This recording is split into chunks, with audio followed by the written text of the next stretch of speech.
सावन के महीने की जो अष्टमी होती है, शिव महापुराण की कथा में और देवी भागवत में वर्णन मिलता है। देवी भागवत में और शिव पुराण में वर्णन मिलता है, अष्ट सिद्धि नवनिधि 64 योगिनी सारी विद्या नव देवी सब सावन के महीने की अष्टमी तिथि के दिन महादेव से मिलन करने आती हैं। भगवान देवाधिदेव महादेव 11 रुद्र के रूप में, 12 ज्योतिर्लिंग के रूप में, सहस्त्र नामावली के रूप में शिव उनसे मिलते हैं। वो समय होता है प्रदोष का समय, शाम का समय। जब सावन के महीने की अष्टमी तिथि पड़े, चाहे वो उजाले की पड़े चाहे अंधेरे की पड़े, अष्टमी तिथि पड़े, शाम के समय 2 दीपक, एक लंबी बत्ती का एक गोल बत्ती का, शिव के मंदिर में अपनी कामना कर कर, जो बच्चों को अच्छी नौकरी चाहिए या कोई बीमारी का हल चाहिए या धन की कमी है या कोई समस्या है, एक लंबी बत्ती किसके लिए है? जम के बोलो, देवी के लिए। गोल बत्ती किसके लिए? देव के। 2 बत्ती घी की, गोल बत्ती को जलाओ पहले, फिर लंबी बत्ती का जो दिया हो उसकी बत्ती का मुख गोल बत्ती की ओर हो, वो बत्ती अपनी ओर नहीं हो। समझ में आ रहा है ना सबको? जो बत्ती होती है, जब भोलेनाथ जी को भी मालूम है आज ये वाली कथा बाचेगा जब ये दिया आ गया हो। ये जो बत्ती का मुख है, देखो ये दिया, ये लंबी बत्ती, ये गोल बत्ती, तो ये जो गोल बत्ती है आपने यहां जलाई और ये लंबी बत्ती जो है ना, इसका मुख गोल बत्ती की ओर। 64 योगिनियां, अष्ट सिद्धि, नवनिधि, 9 देवियां, सारी विद्या, शिव जी की जो गोल बत्ती है। शंकर क्या है? ज्योतिर्लिंग, ज्योतिर्स्वरूप। मां दुर्गा क्या है? ज्योति स्वरूपा। क्या कहते हैं? ज्वाला महारानी की, ये ज्योति के रूप में। जब हम गोल बत्ती के सामने अष्टमी के दिन प्रदोष के समय पर लंबी बत्ती का दीपक, पहले गोल बत्ती का दिया जलाया, फिर ये लंबी बत्ती का मुख उधर की ओर कर कर दीपक को जब हम प्रज्वलित करते हैं और अपनी जो कामना दोनों दीपक के सम्मुख में करते हैं, वो कामना पूर्ण होकर ही रहती है। पर करना क्या है? दोनों अष्टमी हो। सावन के महीने में जो उजाले पक्ष की अष्टमी आएगी उस पर भी करना है, और जो अंधेरे पक्ष की आएगी उस पर भी। लो, बड़ी सुंदर दीप बनाया है, जोरदार ताली बजाओ जिसने बनाया।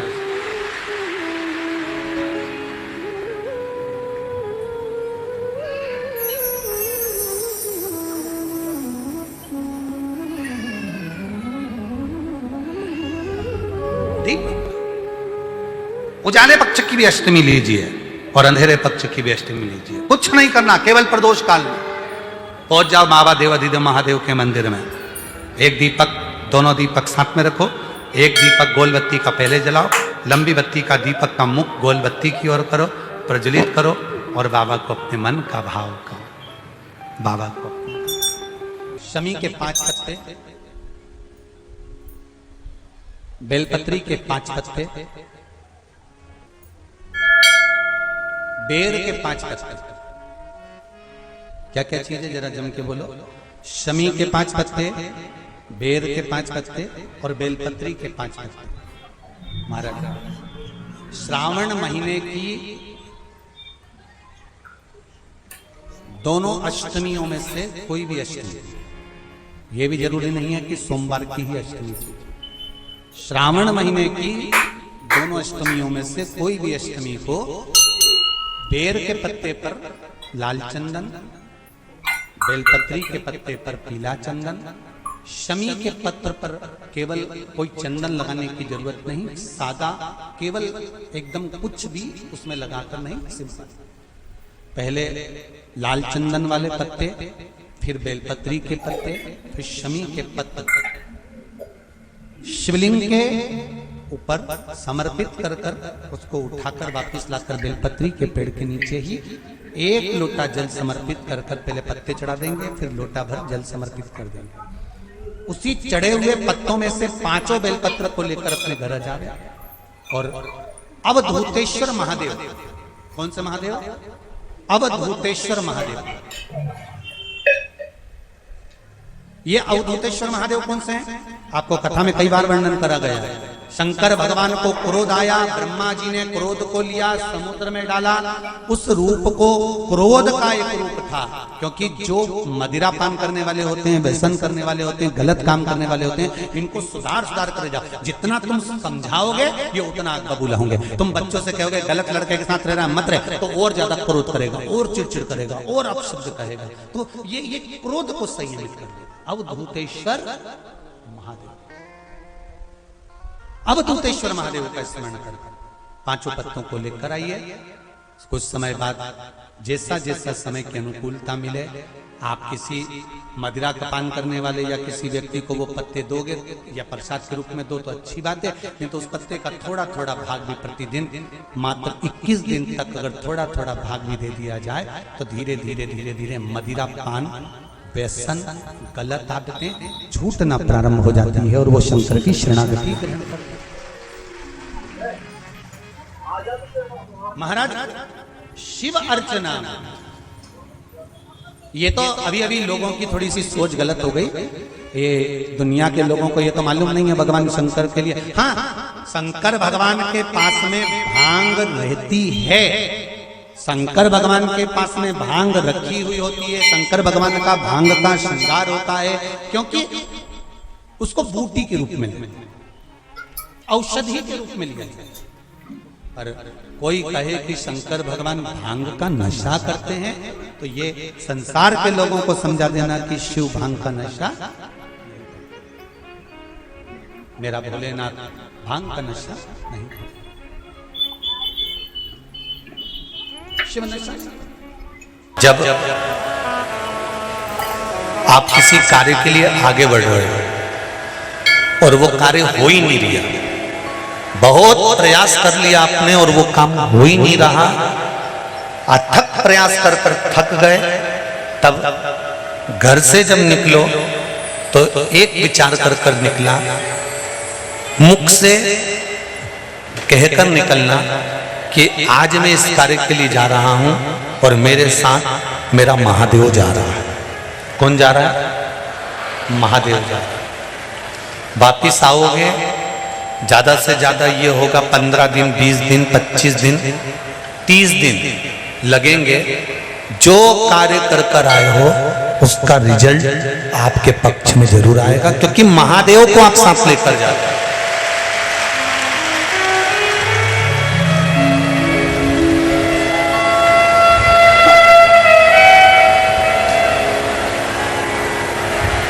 अगर हमने किसी की निंदा कर दी है, हमने किसी की निंदा श्रवण कर ली, हमारे मुख से हमने अपशब्द कह दिया, हमारे मुख से हमने किसी को ताना दे दिया, हमारे मुख से हमने किसी को गाली दे दी, हमारे मुख से हमने किसी को आड़ा टेढ़ा बोल दिया, तो दिन भर में कम से कम 3 बार या तो गंगा जी का स्मरण कर लेना चाहिए, हर हर गंगे, या फिर नर्मदे हर, और अगर ये भी नहीं कर सकते तो हर हर महादेव।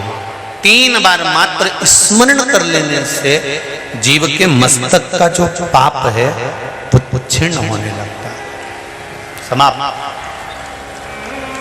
तीसरे नंबर पर है भोले शंकर।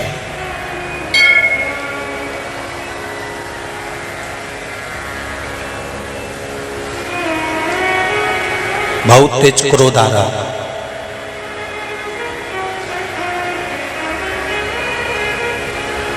दो निर्णय पर आप बैठे हुए हो। एक मन कर रहा है इस लड़के से शादी करूं कि इस लड़के से शादी करें, इस लड़की से ब्याह करें कि इस लड़की से ब्याह करें, किराने की दुकान डालें कि जनरल स्टोर डालें, इस जगह पर नौकरी करूं कि इस जगह पर नौकरी करूं। उस समय पर जब 2 नाव सामने खड़ी है और एक नाव पर सवार होना है, उस समय पर एक बेलपत्र लेकर, भोले शंकर का नाम लेकर, एक बेलपत्र लेकर, भोले शंकर का नाम लेकर, बेलपत्र के पेड़ के नीचे ही रखकर निर्णय ले लिया करो। वो निर्णय तुम्हारा सफल होगा, कभी भी निष्फल नहीं। एक बेलपत्र का बल कितना प्रबल है, स्कंद पुराण भी कहती है कि बेलपत्र का एक पत्ता, मात्र केवल एक बेलपत्र का पत्ता हमारे जीवन में सुख प्रकट कर देता है। दुनिया का कितना भी दरिद्र व्यक्ति हो, चाहे दुनिया का कोई व्यक्ति ऐसा हो जिसका कभी व्यापार चलता ही नहीं हो, उसने 50 बार बदल के देख लिए, फैक्ट्री चली नहीं रही, जिस काम को करने के लिए जाते हैं वो काम टल जाता है, आज की जगह कल, कल की जगह परसों, परसों की जगह नरसों, काम होता ही नहीं। बेटा बेटी का संबंध करने जा रहे हैं पर हो ही नहीं रहा।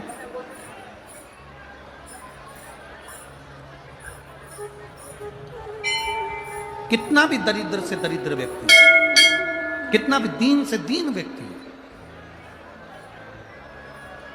एक नियम वो अगर अपनी जिंदगी में बना ले, प्रदोष काल में, प्रदोष के समय पर बेलपत्री के वृक्ष के नीचे एक बार जाकर नमन करना और प्रदोष काल में शंकर भगवान के मंदिर में दिया लगाना, ये दो चीजें अगर वो 3 महीना भी लगातार कर ले तो उसके जीवन में कभी कोई समस्या आ ही नहीं सकती, कोई दुख आ ही नहीं सकता। एक नियम बना, जैसे जिस नारी को, जिस पुरुष को, जिस बच्चे को, जिस बड़े को चर्म रोग हो जाता है, चमड़ी सफेद पड़ने लगती है, जब चमड़ी सफेद पड़ने लगती है, चर्म रोग जैसा जब हो जाता है या चर्म रोग उसको घेरने लगता है, चमड़ी जब सफेद पड़ने लगे या चमड़ी काली पड़ने लगे, या चर्म रोग सोराइसिस जैसी बीमारी तक के लिए है हमारे।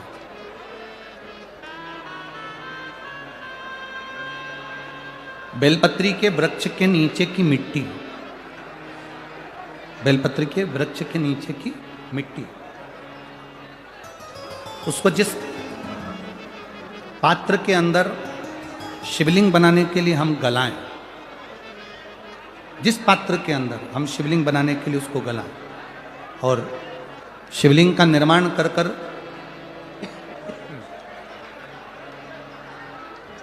हम बेलपत्री के वृक्ष के नीचे उसका पूजन करें, उसका विसर्जन करें। और बेलपत्री के नीचे की जो मिट्टी है, जिस पात्र में गलाई जाती है, उस पात्र के पानी का स्नान, उस मिट्टी का थोड़ा सा भाग अपने शरीर पर लगाकर, जहाँ सफ़ेद चमड़ी हो रही हो या श्वेत चमड़ी हो रही हो वहाँ लगाकर और उसका स्नान करना यदि हम प्रारंभ करें। परंतु प्रदोष जैसे अपन शंकर भगवान के मंदिर जाते हैं, दर्शन करते हैं, पूजन करते हैं, उसी तरह बेलपत्री के वृक्ष के नीचे की मिट्टी को गलाकर हम शिवलिंग का निर्माण करते हैं। स्नान करना या शरीर पे लगाने के साथ में सबसे ज़्यादा जरूरी है शंकर भगवान के उस शिवलिंग की पूजन करना, पार्थिव लिंग की पूजन करना। लगभग 2 शिवरात्रि निकलेगी महीने की और बाबा जहां जहां से चमड़ी सफेद हो रही होगी वहां वहां से धीरे धीरे बाबा अपने असली रंग को देना प्रारंभ कर देता है। इतना बेलपत्री के वृक्ष की पार्थिव लिंग निर्माण और पूजन की उस मिट्टी का इतना वर्णन हमारे शास्त्र करते हैं, इतना वर्णन।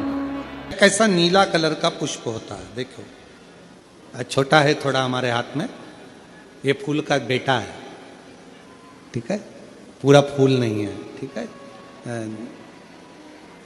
फूल का बेटा है भी छोटा सा। अच्छा दिख रहा है, काय आस्था वालों दिखाओ तो सही, दिखाओ जरा बाजू में, और थोड़ा सा पास कर दो तो सबको नजर आ जाएगा। ठीक गया, शंख पुष्पी, अपारिजात भी बोला जाता है इसको, ठीक है? हर हर विराजो विराजो। तो एक पुष्प अपन कहते हैं, हमारे भगवान देवादिदेव महादेव को, भगवान शंकर को बड़ा प्रिय है ये पुष्प।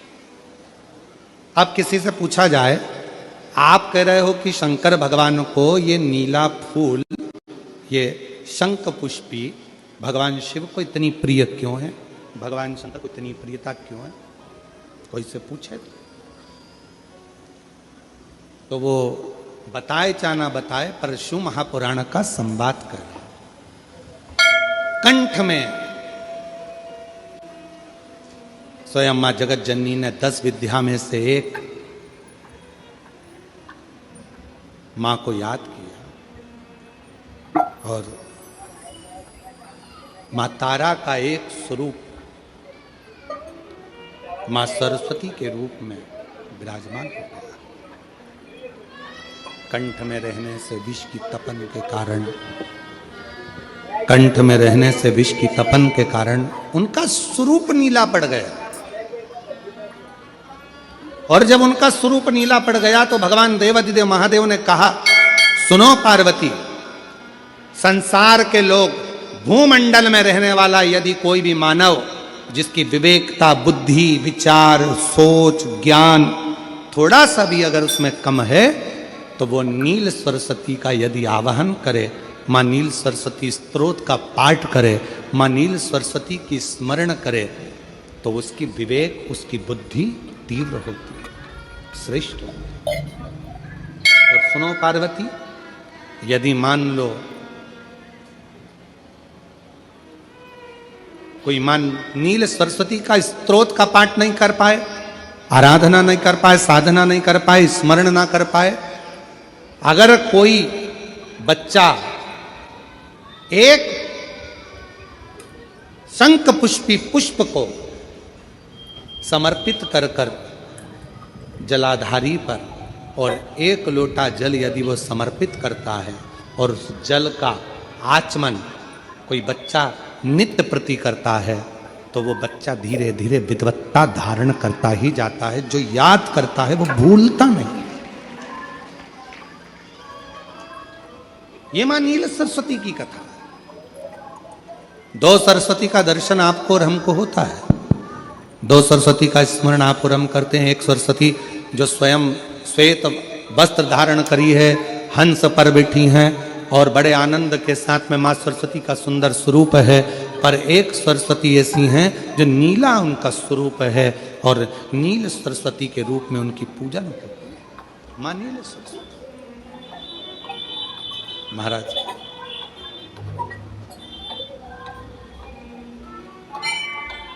जैसे कोई कोई बच्चे ऐसे होते हैं कि जन्म लेने के बाद में उनकी राल टपकती रहती है, विद्वान नहीं हो पाते, पलंग पर पड़े रहते हैं, पांव हाथ काम नहीं करते हैं, और डॉक्टरों का इलाज चलता रहता है पर वो रिटर्न नहीं आ रहा है। ये इनको बढ़ाओ ना। बच्चों की मुख से राल टपकती रहती है, विद्वत्ता नहीं रहती, माइंड थोड़ा सा कमजोर होता है, और शरीर भी उनका थोड़ा शिथिल रहता है शरीर। तो कई लोग कह देते हैं कि ये बच्चा थोड़ा जल्दी जन्म ले लिया इसलिए ऐसा हो गया, प्रीमेच्योर हो गया, ऐसा हो गया, वैसा हो गया। दवाइयाँ भी चलती हैं, इलाज भी चलता है, पर उसका कोई लाभ नहीं मिल पाता, और वो बच्चा पलंग पर पड़ा रहता है, राल टपकती रहती है, बुद्धि काम नहीं करती। छोटे छोटे भले वो 20 साल का हो गया, पर 8-10 साल के बच्चों जैसी उसमें विवेकता होती है, बुद्धि होती है। मेरा निवेदन है उन माताओं से, थोड़ी मेहनत आपको करना पड़ेगी उस बच्चे के लिए। अष्टमी, नवमी और चतुर्दशी 3 तिथियां पकड़ कर रखना। कौन कौन सी? जम के बोलो। अष्टमी, नवमी, चतुर्दशी। ये 3 तिथियां ऐसी हैं, चतुर्दशी अमावस्या की भी और चतुर्दशी पूर्णिमा की।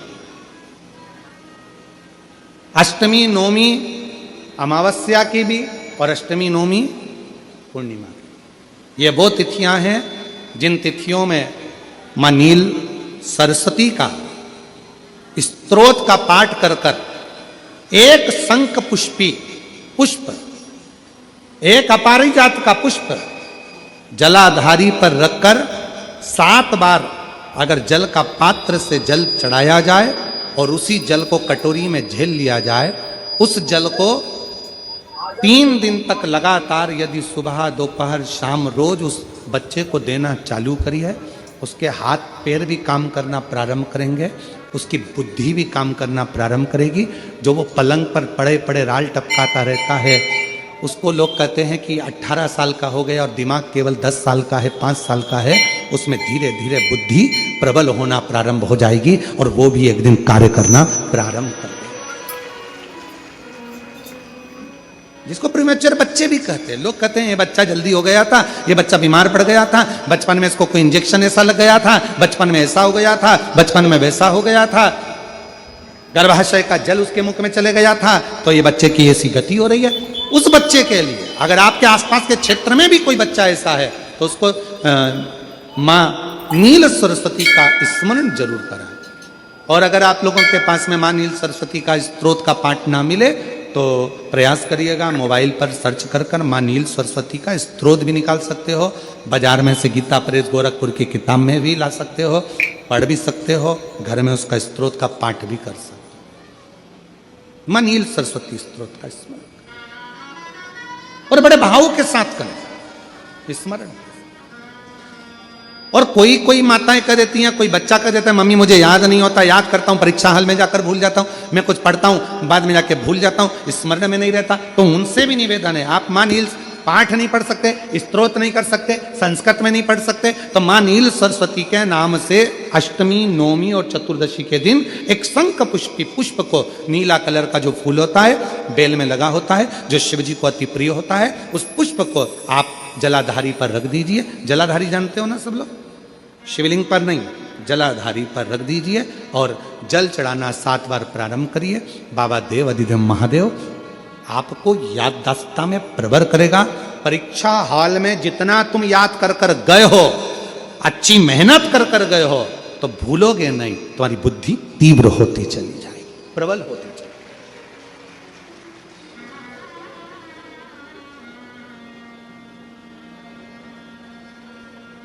आजकल आयुर्वेद में आप लोग अगर आयुर्वेदिक दवाइयाँ लेते होंगे, आयुर्वेद वालों के पास यदि जाते होंगे, तो वो भी अगर बच्चा पढ़ने में कमजोर है, बुद्धि से कमजोर है, तो उसको शंख पुष्पी की चाय पीने का भी कहते हैं। बाजार में आती होगी शायद, भैया कह रहे हैं कि बाजार में वो चाय भी मिलती है, नीली चाय। महाराज याददाश्ता के लिए, उसको प्रबर करने के लिए लोग शिव कथा कर रही है। कौन सी सरस्वती? जम के बोलो, जम के जरा, पूरा तो नाम बोलो, मां नील सरस्वती। तुमने डायरेक्ट कह दिया नील सरस्वती। मां कौन लगाएगा? मां है ना अपनी, तो उसका संबोधन पूरा होना चाहिए। कौन सी सरस्वती? मां नील सरस्वती का स्मरण सुख देता, आनंद देता। श्री शिवाय नमस्तुभ्यम, हर हर महादेव। पूज्य गुरुजी ने इस वीडियो में श्रावण मास की अष्टमी तिथि के विशेष उपाय बताए हैं। श्रावण मास चल रहा है, आप सभी को पता है। श्रावण मास एक पवित्र महीना है, इसमें किए गए विशेष उपाय आपको विशेष फल देंगे, इसलिए आप जितनी हो सके श्रद्धा भक्ति से भगवान भोलेनाथ की पूजा अर्चना कीजिएगा।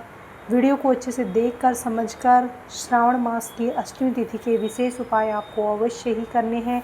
कोई दुख तकलीफ़ कष्ट है तो उसके लिए गुरुजी ने वीडियो के माध्यम से आप सभी के लिए उपाय बताए हैं। श्रावण मास में किए जाने वाले वीडियो अच्छी लगे तो like share and subscribe, comment में श्री शिवाय नमस्तुभ्यम हर हर महादेव अवश्य लिख देना।